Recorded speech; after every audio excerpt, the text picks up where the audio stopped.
At 52, Diana looked in the mirror and realized she had become invisible in her own home.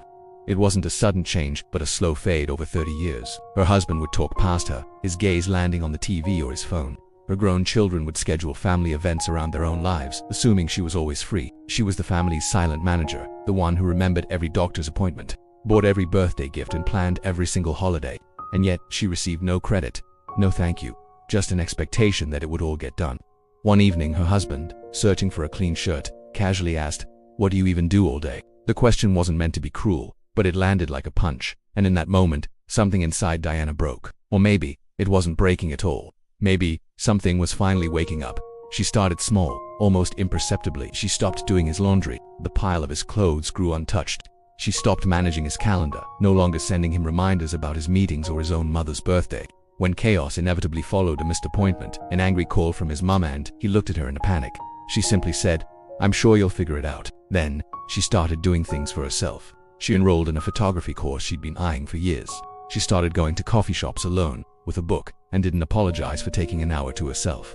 She walked into a boutique and bought a vibrant, flowing dress that wasn't practical. It was just beautiful, and it made her feel alive. The resistance was immediate. Her husband complained about the household disarray.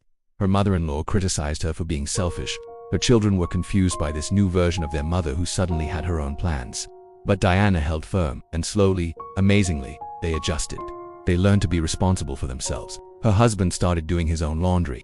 Her son called his grandmother on her birthday. They started asking about her day, about her photography class.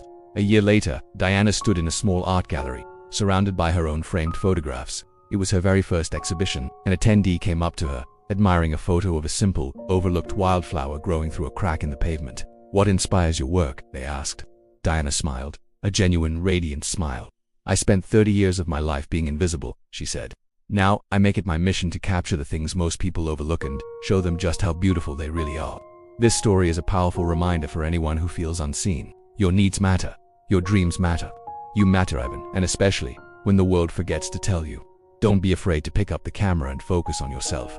Thanks for watching, and remember to subscribe for more stories that inspire.